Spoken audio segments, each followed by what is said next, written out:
여러분 반갑습니다. 방문각 공무원 행정법의 강성민 변호사입니다. 자, 어느새 올해 마지막이죠. 12월이 시작됐는데 주간 모의고사 1회 어떤 문항들이 있었는지 푸느라 정말 고생 많으셨을 텐데 행정법 문항들 하나씩 살펴보도록 하겠습니다. 자, 1번 행정강제 실효성 확보 수단부터 시작했네요. 옳지 않은 걸 찾으라고 합니다. 자, 1번 직접 강제는 대집행, 이행강제금으로는 의무이행 확보할 수 없구나. 실현이 불가능한 경우에만 실시해라. 향후 나오기 정말 좋은 내용이 되고요. 행기법 조문이에요. 바로 행정상 강제 집행에 있어서 비례의 원칙을 규정한 조문이 되는데, 자, 강제 집행의 종류로 대집행, 이행강제금, 직접강제, 그 다음 강제징수가 있죠. 자, 강제징수는 돈과 관련해서 좀 따로 노니까 빼도록 하고, 이 셋 중에 가장 빡센 게 당연히 무엇일까요? 직접강제겠죠. 그러니까 가장 빡센 직접강제는 덜 빡센 대집행, 이행강제금 못할 때만이라 바로 비례의 원칙이 행기법에 규정되어 있는 겁니다. 다음 2번 정답이네요. 옳지 않은 걸 찾으라고 했는데, 세무공무원이 국세 징수를 위해 납세자의 재산 압류했는데 압류한 재산의 가격이 징수할 세액, 즉 네가 내야 될 안 낼 세금을 초과한다 는 것만 갖고 곧바로 무효 처분으로 볼 수는 없더라. 물론 판례가 이유를 말해주진 않았지만요, 우리가 수험적으로 쉽게 생각하면은 압류한 물건이 경매에서 얼마에 팔린다는 보장이 없죠. 따라서 압류할 재산의 가액이 징수액 초과했다고 해서 그것만 갖고 뭐 무효라고 볼 수는 없다라는 판례예요. 그럼 3번 현재 급박한 행정상 장애를 제거하기 위해서 뭔가 해야 되는데 의무이행을 명할 시간적 여유가 없거나 또는 해라 라고 했다가는 뭔가 목적 달성이 불가능할 때 다이렉트로 실력 행사에 들어가는 거, 네, 그런 걸 즉시 강제를 하죠. 실효성 확보 수단은 이 3번 선지에서 보시는 것처럼 개념 자체를 정확히 숙지하시는 것이 굉장히 중요합니다. 다음 4번 자, 공매 대행. 국세 징수법을 보면은 자산관리공사가 세무서장의 공매를 대행할 수 있도록 정해놓고 있는데, 대행의 개념은 말 그대로 세무서장이 하는 걸 대신하는 거에 불과해요. 누가 하냐에 따라서 상대방의 권리 의무 관계에 영향을 미치는 것이 아무것도 없기 때문에 대행사실 통지하라는 규정조차 두고 있지 않고, 따라서 대행사실 통지도 필요 없고 대행사실 통지하지 않았다라고 해서 공매가 위법하게 되는 건 아닙니다. 요거랑 구분하셔야 되죠. 예를 들어 공매 통지를 안 했다. 그건 공매의 절차자가 구성되게 되어서 그 즉시 공매가 위법하게 되지만, 이와 달리 대행사실 통지만 갖고는 아무 문제가 없다. 구분해서 기억하셔야 됩니다. 다음 처분성 관련돼서 옳지 않은 걸 찾으라고 하고요. 1번 판례는 좀 단순 암기, 케바케 하셔야 되는 판례이긴 해요. 물론 기출된 판례입니다. 의료기관의 명칭 표시판, 즉 간판에다가 진료 과목 표시할 때 야, 글자 크기 몇 포인트 이상 하지 마 라고 하고 있는 이 시행규칙이 이른바 처분적 법규 명령인지 아닌지가 문제됐던 사안인데, 우리 판례 뚜렷한 이유를 말해주지 않고요, 그냥 처분성 없다라고 봤습니다. 이와 달리 빈출되는 판례죠. 마찬가지로 행정입법, 행정규칙인 고시로 만들어진 이 약제, 급여, 비급여 목록 사건에서 뭘로 봤죠?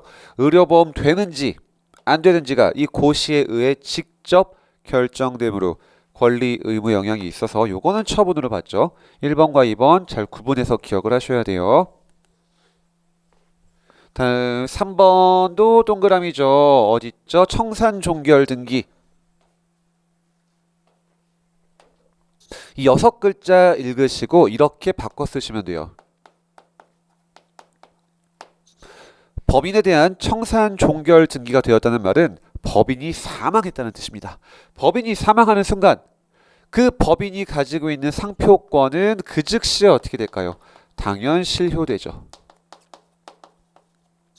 따라서 그 이후에 특허청장이 상표권 말소 등록 행위를 했다 할지라도 이거는 그것 때문에 상표권이 말소되는 것이 아니라 이미 실효됐음을 사실상 확인하는 행위에 불과하기 때문에 처분성 없더라. 따라서 정답은 4번. 어떠한 처분이 법에 근거가 있는지 없는지, 절차법 준수했는지 없는지는 요건 심사 단계에서 고려할 요소가 아니라 다 본안에서 고려할 요소죠. 정반대로 썼기 때문에 4번이 틀린 거 정답 되겠습니다. 다음에 3번 판결의 효력 옳지 않은 걸 가볼게요. 1번이 바로 정답이네요. 자, 과세처분 취소 소송에서 청구가 기각됐습니다. 그 말인즉 법원의 뜻은 이 과세처분이 어떻다? 적법하다는 것이었고 거기에 기판력이 발생하죠. 근데 네가 무효 확인 소송을 걸었다는 말은 넌 이 과세처분이 어떻다고 주장하는 건가요? 위법하다, 심지어 중대 명백하게 위법하다라고 주장하는 거잖아요. 전소 판결에서 적법하다고 확정 때렸는데 네가 다시 위법하다고 주장하네? 허용되지 않겠죠. 그게 바로 취소 소송에서의 기판력이 무효 확인 소송에도 미친다, 이렇게 표현을 하죠. 정답이 되겠습니다. 다음 2번 기속력의 효과 중 하나인 바로 위법 상태의 제거 의무죠. 처분이 위법하다라고 판단돼서 취소 판결이 떨어지면은 취소 판결의 기속력에 따라 행정청은 어떻게 해야 되냐? 재처분 의무가 있을 수도 있고 거부 처분이 취소되면은요. 마지막 줄 위법한 결과 상태를 제거할 의무가 생기기도 한다. 모두 다 기속력에 대한 내용을 담고 있는 판례였습니다. 계속해서 맞는 거 2개 더 가보도록 할까요? 취소 소송에서 기각 판결이 확정됐다 면은 1번 판에서 보신 것처럼 기판력은 발생하지만 뭐는 안 생긴다? 기속력은 발생하지 않죠.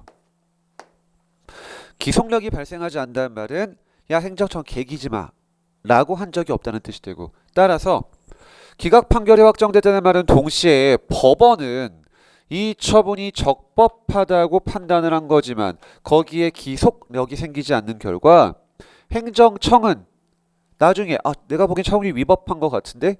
라고 판단해서 처분을 직권 취소한다 할지라도 기속력에 저촉되지 않아요. 주의하셔야 돼요. 자주 나오는 함정 패턴입니다. 작년 9급 시험에서 기출이 됐죠. 왜?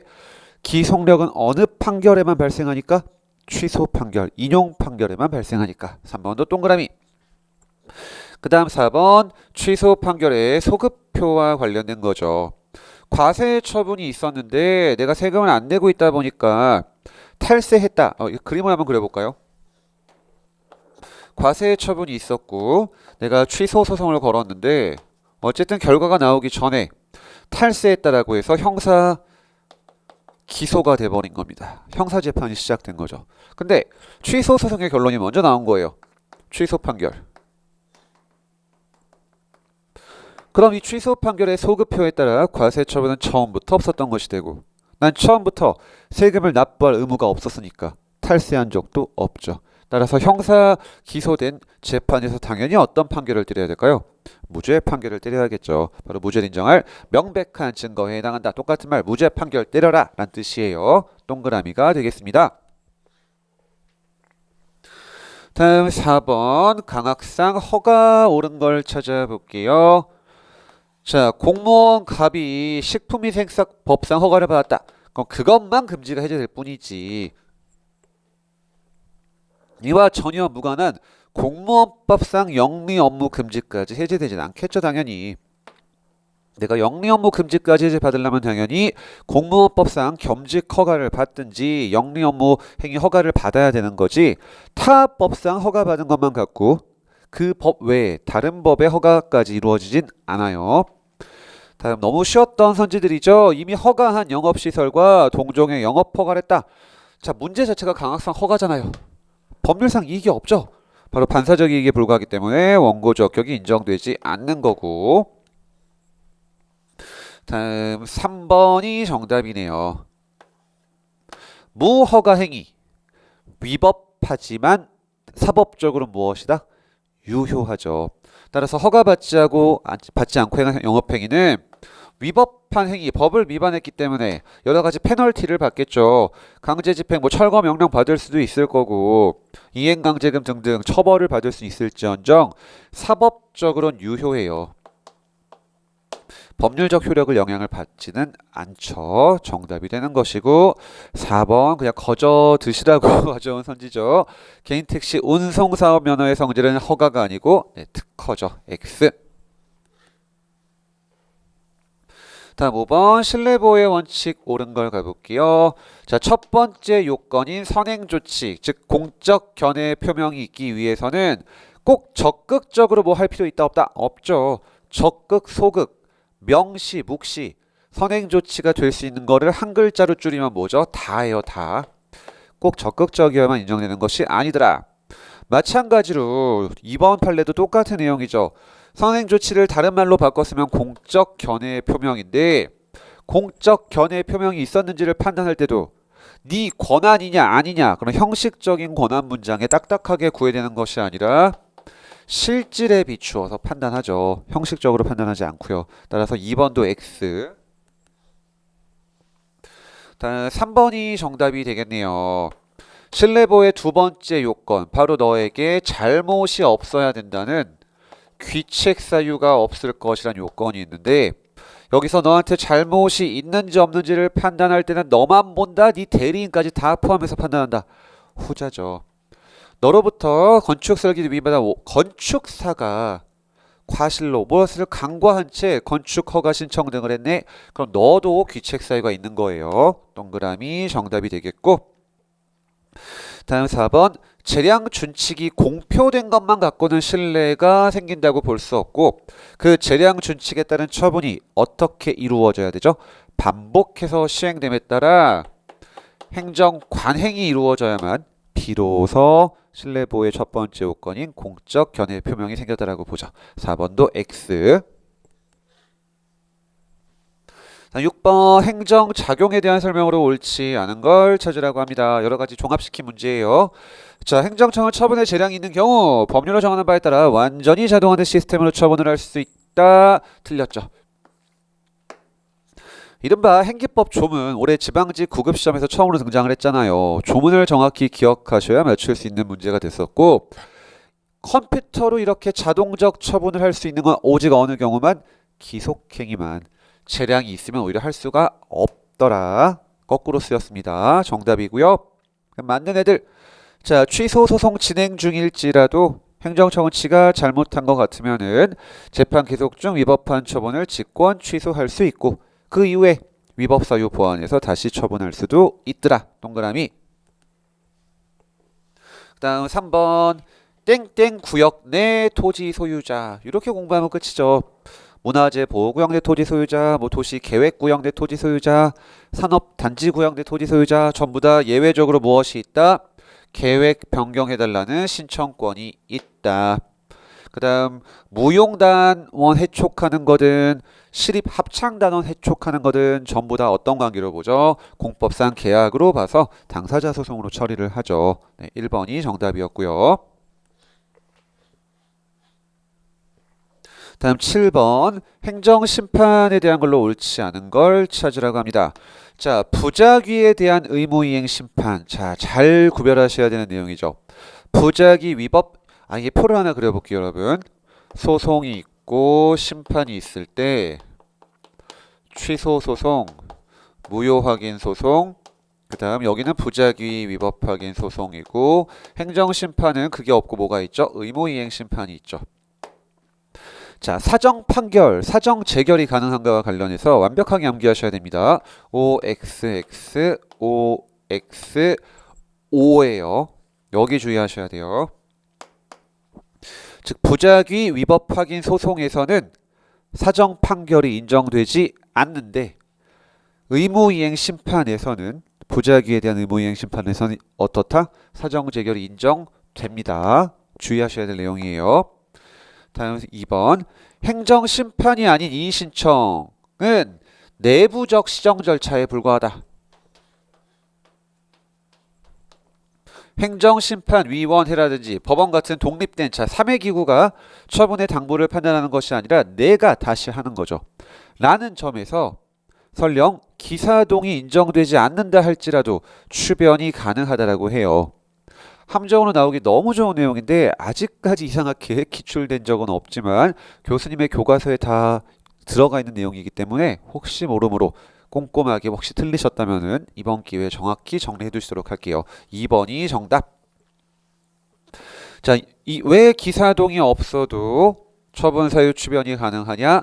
이의신청은 내부적인 시정 절차니까 이렇게 정리하시면 되고 그럼 3번 자 마찬가지로 또 이의신청 절차가 나왔죠. 네 말이 맞다고 인정해서 과세처분을 직권으로 취소하면은 이의신청에 대한 직권 취소 결정에도 어떤 효력이 인정된다라고 교수님들은 보시냐? 불가 변력이 인정되는 걸로 보십니다. 따라서 특별한 사유 없이를 번복할 수 없다라고 봐요. 다음 행정심판에서 정말 중요한 출제 포인트 중에 하나는 바로 취소 소송과의 차이점인 인용재결의 종류를 기억하셔야 되는 거죠. 취소 심판의 인용재결은 세 가지가 있습니다.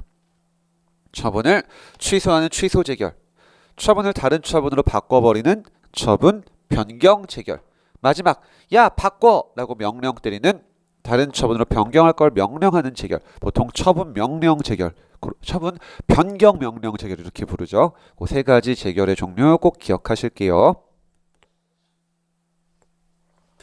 다음 8번 공사법 관계 정확히 구분하는지를 물어보는 문제였죠. 옳지 않은 걸 찾아라. 1번 네 글자만 보시면 되네요. 너무 쉬웠던 판례 어떤 거? 협의 취득. 법적 성격은 무엇에 그친다? 네, 사법상 계약에 그치죠. 다음 국가나 지자체에 근무하는 정원경찰. 비록 공무원은 아니지만 실질적으로 국가나 지자체의 지휘 감독을 받는 거에 비추어 볼 때 그에 대한 징계는 징계 처분이어서 항고소송의 대상으로 봤죠. 다음 3번 좀 어려우셨을 거예요. 물론 명확히 정답인 4번을 찾아서 3번을 패스하셨어도 되고 자 아직 우리 인사혁신처 주간 시험에 출제된 적이 없지만 다른 시험에선 기출된 적이 있는 교수님의 교과서에도 다 들어가 있는 판례입니다. 어떠한 사람이 지자체랑 계약을 체결합니다. 그 계약의 내용은 지자체 관할에 있는 학교에 배속되어 가지고 회계 직원으로 근무하는 걸 내용을 하고 있었는데 되게 뭐처럼 보이죠? 공법상 계약처럼 보이죠. 그치만 그게 아니고 사법상 계약으로 봤기 때문에 함정 빠지기 정말 좋아요. 잘 기억하셔야 될 사실관계 판례입니다. 그래서 정답은 4번이죠.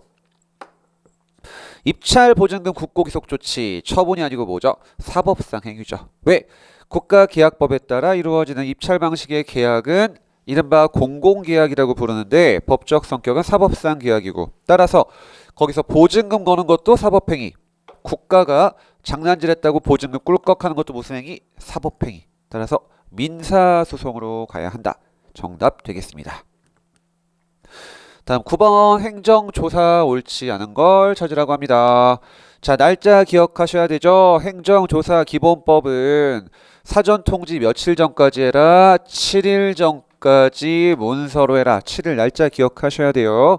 그치만 예외 네가 자발적으로 협조하면은 문서로 안 해도 되고 언제 해도 된다. 조사 들어가면서 그 개시와 동시에 해도 된다. 자주 나오는 조문입니다. 다음 우편물 통관 요 5글자 보고 맞추셔야죠. 경찰이나 검사의 수사, 즉 수사기관의 강제 처분이 아니라 단순한 행정조사에 불과하니까 무엇이 필요 없다? 법원이 발부한 영장 필요 없고 따라서 영장 없이 했더라도 아무 문제 없음. 다음 3번도 6글자 보고 맞추셔야죠. 세무조사 결정. 비록 써있는 건 결정이지만 우리 판례 무엇으로 봤다? 네, 처분으로 봤습니다. 따라서 정답은 4번이겠네요. 가장 중요한 행정조사 기본법 5조 물어보는 거죠. 행정조사 기본법은 일반법임에도 불구하고 5조에서 굉장히 독특한 조문을 두고 있죠. 어떤 조문? 개별법의 근거가 있어야만 이 법에 따라 조사할 수 있더라. 다만 자발적 협조하면은 개별법에 근거 없더라도 할 수 있다. 반드시 기억하셔야 되는 조문이고요. 따라서 다른 법에서 별도의 규정을 두고 있지 않으면 자발적인 협조가 없는 한 조사를 할 수 없어요. 올해도 기출됐던 내용이죠. 국가직 9급 시험에서요. 4번이 정답입니다. 다음 10번 처분의 취소, 철회 옳지 않은 걸 가볼게요. 취소와 설의 개념을 물어보네요. 취소는 성립 당시부터 하자가 존재했음을 이유로 처분 이력을 소급시켜서 날리는 거. 철회는 성립 시에는 아무런 문제 없었지만 성립 이후에 새로운 사유가 생겼음을 이유로 처분 이력을 장래를 향해 소멸시키는 거죠. 다음 조금 어려우셨을 겁니다. 정답 2번인데요. 자, 위의 세 줄은 쉽죠. 수익적 처분 취소하는 것은 침익적 결과가 나타나니까 뭘 해라? 이익 형량해라예요. 이건 어렵지 않으셨을 겁니다. 근데 이거는 우리 판례 직권 취소에만 적용되는 거지 법원이 취소 판결을 때리는 이른바 쟁송 취소에는 적용되지 않는다. 이것도 아직 우리 인혁처 주간의 출제에서는 이루어지지 않았던 내용인데 다른 시험에서 이미 다 나왔어요. 너무 중요한 판례거든요. 2018년도인가 9년도 최신 판례 중에 하나고 그렇기 때문에 슬슬 이제 우리 인사혁신처 주간의 국가직 지방직 시험에도 나올 때가 됐습니다. 즉 쟁송 취소 똑같은 말 법원이 취소 판결할 때는 적용되지 않는다. 꼭 기억하실게요. 다음 3번 뭐 길게 써있지만요. 2번이랑 똑같은 판례죠. 처분을 처리할 수 있을 때는 뭐 해라? 이익 형량 해라가 다예요. 길게 설명드릴 내용도 없을 것 같고요. 다음에 4번 처분의 위법성이 치우됐다. 자, 하자의 치우랑 좀 섞여 있네요. 하자의 치우는 소급표를 갖습니다. 따라서 하자가 치우됐다. 이 처분은 처음부터 하자가 존재하지 않게 됐다. 랑과 똑같은 말입니다. 따라서 더 이상 위법하지 않으니까 직권 취소도 할 수 없다. 동그라미가 되겠습니다. 2번, 4번 중에 헷갈리셨을 거예요. 다음 11번 부작위 소송 옳지 않은 걸 찾아볼게요. 자, 1번 최빈출 판례 중에 하나죠. 올해도 국가직 시험에 등장을 했었고요. 추상적인 법령을 행정입법을 만들었는지 안 만들었는지 여부 달리 말해 행정입법 부작위를 문장으로 풀어 쓴 거에 불과해요. 행정입법 부작위는 처분의 부작위가 아니기 때문에 부작위 소송의 대상이 될 수 없죠. 다음 2번 부작위 위법 확인 판결의 의미는 딱 5글자. 제가 항상 어떻게 설명을 드리죠? 쌩까지는 말하 그랬죠. 야 뭐라도 해. 처분을 하든 거부 처분을 하든 쌩까지는 마. 그게 바로 부작위 위법 확인 판결의 의미고 기속력도 거기에만 발생합니다. 따라서 그 이후에 행정청이 거부 처분을 했다. 할지라도 법원이 하란 대로 한 거예요. 판결의 취지에 따른 거다. 따라서 간접강제 신청할 수 없더라. 그래서 이 소송이 반쪽짜리 소송이다. 이렇게 설명을 드리죠. 정답 찾기는 어렵지 않으셨을 거예요. 취소 소송의 제소 기간에 관한 규정 부작위 위법 확인 소송에 준용됩니다. 다만 절반만 준용되죠. 부작위가 계속되는 한 원칙적으로 제소 기간 없지만 뭘 거쳤을 때 행정심판 거치면은 처분은 없지만 뭘 받아요? 재결서를 송달받잖아요. 따라서 재결서 정본 송달받은 날부터 90일이라는 제소 기간이 생기죠. 3번이 옳지 않은 내용 정답 되겠고요. 4번 부작위를 다투는 소송 걸어서 1심에서 이겼는데 2심에서 허가 받았다. 허가 받았잖아요. 부작위 위법 확인 소송에서 위법 판단의 기준시는 바로 변론 종결 시 2심 끝날 때를 기준으로 판단하기 때문에 2심 진행 중에 허가 받았네. 끝났죠. 따라서 소액이 없어서 각합 판결을 때려야 한다. 동그라미가 되겠습니다. 다음 12번 형벌 옳지 않은 걸 가볼게요. 1번이 정답이고 제가 주간 월간 모의고사에도 워낙 자주 출제했던 내용이어서 이제쯤 되시면은 바로 그냥 캐치가 되셨을 거라고 생각을 해요. 실제로 엄청 빈출되는 내용이기도 하죠. 자, 양벌 규정에 따라 사장님인 영업주를 처벌하는 이유는 1번 과실책임, 2번 무과실책임. 과실책임이죠. 즉 직원을 잘 관리 감독하지 못했다는 사장의 독자적인 과실로 인해 사장을 처벌하는 것이기 때문에 사장님을 처벌하는 것이 종업원의 처벌에 종속되는 것도 아니고 종업원을 처벌하지 않고 사장님만 처벌하는 것도 가능하더라가 되는 거예요. 정답 2번 다 맞는 내용들이겠죠. 자, 어딨죠? 과실범을 처벌하는 경우에 있어서 우리 판례 비록 법 조문에서 과실범을 처벌하겠다라는 명문의 규정이 없었다 할지라도 키워드 해석상 과실범도 처벌하는 거네 라는 뜻이 도출되면은 처벌할 수 있다라고 보고 있죠. 다음 중요한 2021년 최신 판례 중에 하나죠.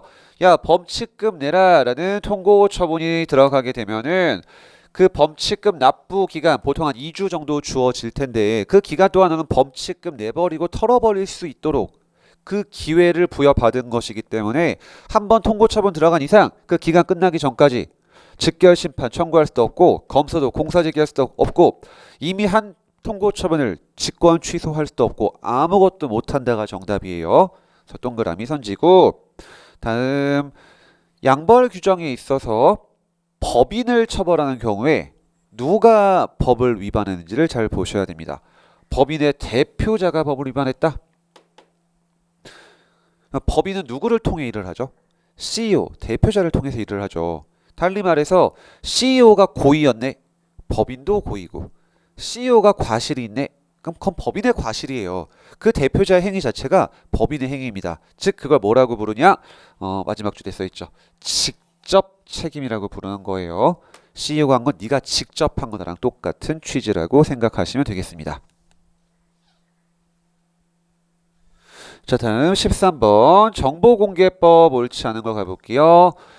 자, 쉬었던 판례죠. KBS 당연히 공공기관이겠죠. 공기업인데 정보공개 의무가 있는 공공기관에 해당하고 자, 교육 공무원이 내 인사 고과가 궁금해가지고 근무 성적 평정 좀 알려주세요라고 했더니 담당 부서에서 교육 공무원 승진 규정 대통령령이긴 했습니다. 이걸 근거로 근무 성적 평정 결과를 공개하지 않았는데 이게 위임 없이 만들어졌죠.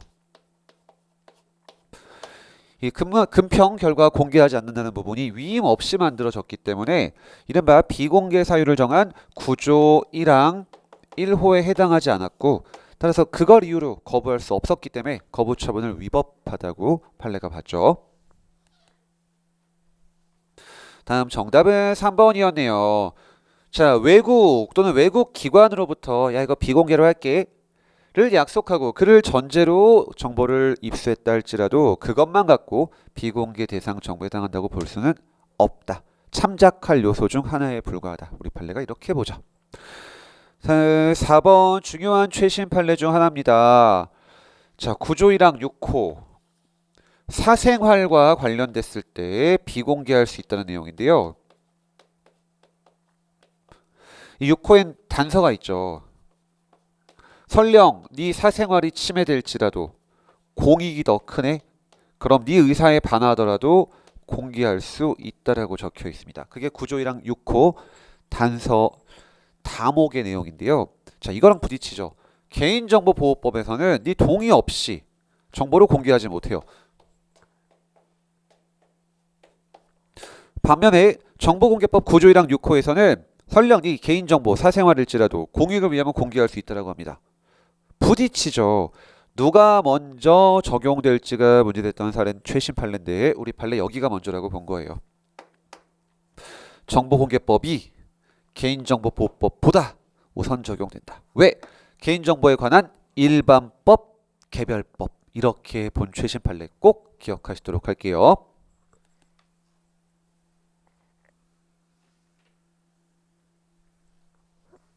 다음 14번 옳지 않은 걸 찾아보라고 하고 자 1번에 말만 길게 써 있는데 그림으로 그리면 진짜 간단했던 내용입니다. 영업정지 2월을 받았다라고 가정해 볼게요. 한 달 진행했는데 집행정지가 된 거죠.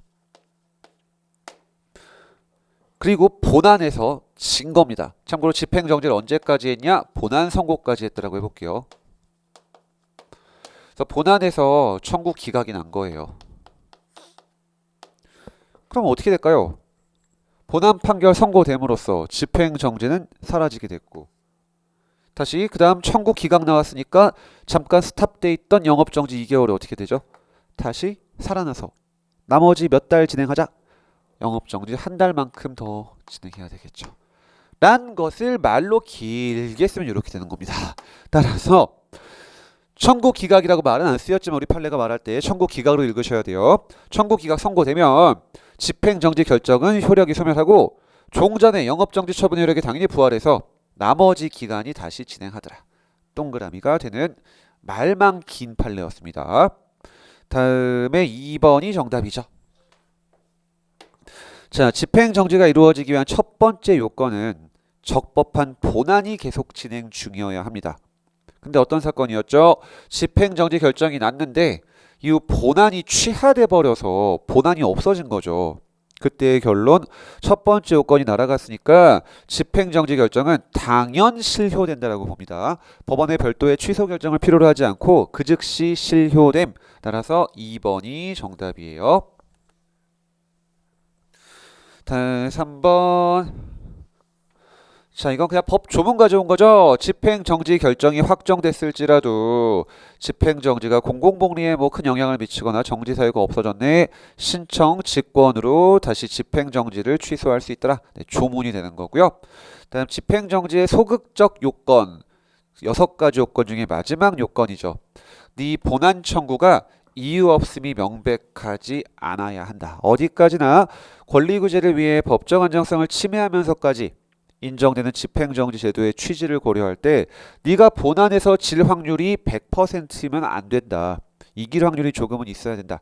라는 것도 집행정지의 요건으로 포함을 하고 빈출되는 선지가 됩니다.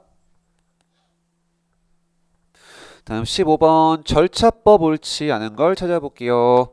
자, 3조 2항 조문을 정확히 외우시고 있는지 물어보는 문제였죠. 3조 2항에 뭐가 적혀 있냐? 행정절차법이 적용되지 않는 1호부터 9호까지의 내용이 적혀 있고 많아 보이긴 하지만 결과적으로 다 암기하셔야 되는 내용이긴 해요. 그 중에 첫 번째 1호죠. 국회나 지방의회 의결을 거치는 거 적용되지 않더라. 왜? 지방자치법에 다 규정이 있으니까 그 법으로 가는 거죠. 다음 군인사법상 진급 예정자 명단에 포함된 자의 진급 선발 취소. 난 이런 매우 독특한 상황에 대해서는 군인사법에 아무런 절차 규정이 없죠. 보통 안 발생하는 일이니까. 아무런 절차 규정이 없으니까 뭐가 적용된다? 절차법이 적용되죠. 즉 적용이 배제되지 않아요. 부정의 부정문으로 써서 헷갈리셨을지 모르겠지만 적용된다란 뜻이죠. 동그라미. 자, 그리고 3번 국가공무원법상 직위해제 처분. 그 다음 4번 같이 볼게요. 군인사법상 장교에 대한 보직해임 처분. 직위해제와 보직해임이 같은 말이죠. 일단 책상 빼라. 모두 다 각각 공무원법, 군인사법에 특별한 절차 규정을 두고 있습니다. 따라서 절차법, 행정절차법이 적용될 여지가 없어요. 그래서 3번은 맞고 4번이 틀린 거죠. 9급 시험에서 아직 안 나왔던 걸로 기억을 하는데 최근에 7급에서 기출된 선지예요. 4번은 혹시 틀리셨으면 꼭 잘 정리해 두시길 바랄게요. 자, 3조 2항과 관련된 문제였습니다. 다음 16번 옳지 않은 걸 찾아볼게요. 너무나 중요한 최신 판례구 9급 시험 기준으로 올해 처음 등장을 했죠. 7급 시험 기준으로는 작년에 벌써 등장을 했고요. 자, 병무청장이 병역 기피자들의 인적사항을 공개하는 공개 결정을 하잖아요. 자, 공개 결정은 그 자체가 뭐였죠? 처분이죠. 설령 미리 통보하지 않았다든지 또는 처분 문서를 작성하지 않았다든지 하는 이런 사정 등은 모두 본안에서 싸워야 할 문제지 소송 요건에서 싸울 문제는 아니고 따라서 처분성은 인정됐다고 본 판례 1번이 정답입니다.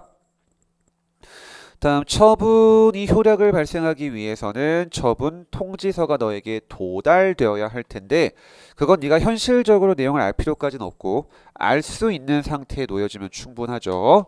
동그라미가 되겠고 3번 네가 처분의 내용을 어떤 여러 가지 사정으로 인해 이미 알고 있든 무엇이든 간에 당연히 오피셜하게 처분의 효력이 발생하려면은 처분 통지서를 너에게 송달시켜서 도달되게 해야겠죠. 따라서 알고 있다 할지라도 송달이 불필요하다고 할 수는 없는 거고요. 다음 4번. 자, 국가배상을 청구하기 위해서 꼭 먼저 취소 판결 등을 받아야 할 필요가 있냐? 아니죠. 왜? 행소법 11조에서는 성결 문제라는 조문 하에 처분의 효력 유무 그리고 그 안에 포함되어 있는 해석상 위법 여부가 성결 문제가 됐을 때 수소법원이 민사법원이 알아서 다 판단할 수 있다라고 명문의 규정을 두었기 때문에 별도로 취소 판결을 받을 필요가 없다가 되겠습니다. 17번 부관에 대한 걸로 옳지 않은 걸 가볼게요. 자, 부담이 붙었다. 근데 부담이 무효가 됐다. 라 할지라도 부담과 그 이 행위, 사법행위 전혀 별개 행위로 보죠. 따라서 무효로 되는 거 아님. 동그라미가 되겠고. 정답은 2번이겠네요. 자, 지겹게 보시는 내용들이죠. 부관 파트는 나오는 선지가 너무 한정적이다 보니까. 자, 부담이 위법한지를 판단하는 기준 시점은 언제다? 처분 시죠. 따라서 처분 시 부담이 적법했다면 설령 그 이후에 법이 개정되는 등의 이유로 그 개정법에 따르면 부관이 위법하게 보인다 할지라도 여전히 부관은 적법하고 효력도 소멸하지 않죠. 2번이 정답. 그 다음 3번 행기법 조문이에요. 이것도 그냥 비례의 원칙이죠. 부관은 최대로 하지 말고 어떻게 해라? 최소한으로만 해라. 네. 행기법 조문 그대로 들어와 있는 거. 그 다음 4번 공유 수면 매립지에 대한 국가 또는 지자체 귀속 처분 뭘로 보죠?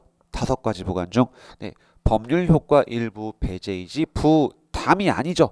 따라서 이 법률 효과 일부 배제에 대해서는 따로 소송을 걸 수는 없더라. 부담이 아니니까 동그라미가 되겠습니다. 다음 18번 손실보상 옳지 않은 걸 가볼게요. 자, 우리 토지보상법은 사업시행자한테 야, 이주대책 수립해라 라는 강행법규인 규정을 뒀죠. 라 할지라도 그 법 규정만 갖고 곧바로 분양받을 권리가 생기진 않고 분양권은 언제 생긴다? 이 법 규정에 따라 사업시행자가 이주대책을 수립하고 그걸 공고하고 그거에 따라 주민들이 이주대책 신청해서 그래 해줄게라고 확인 처분해줘야만 생긴다라고 보죠. 그래서 법 규정만 갖고는 분양권 생기지 않더라. 다음 2번. 자, 일단 공익사업으로 어떤 손실을 받은 자가 보상을 받으려면 어떻게 해야 되나요? 반드시 특별한 절차인 토지보상법에 따라 재결 절차 거쳐야 되고 다툴 때조차도 그 재결 절차 이후에 토지보상법이 정한 독특한 절차인 이의신청 내지 행정소송으로 가야 되지 이거 다 쌩까고 곧바로 가는 거 전부 다 소외이익이 없어서 허용해주지 않죠. 다음 3번이 정답 되겠네요. 이것도 워낙 많이 보셨을 거예요. 주간 모의고사 열심히 푸셨으면은 자녀지 수용 청구 갖고 싸우는 건 항고가 아니고 무엇이다? 보상금 소송인 당사자 소송에 해당하죠. 왜? 자녀지 수용 청구권의 법적 성격이 무엇이니까요? 형성권이니까요. 워낙에 빈출됐던 판례이기도 하고 앞으로 계속 나올 수도 있는 판례인 만큼 정확히 정리하실게요. 다음 4번 토지보상법 조문입니다. 자, 죄송해요. 판례네요. 수용 재결에 불복해서 취소 소송을 제기한다. 근데 이의 신청을 거친 후다. 그럼 이의 신청에 대한 재결 갖고 싸워야 되냐?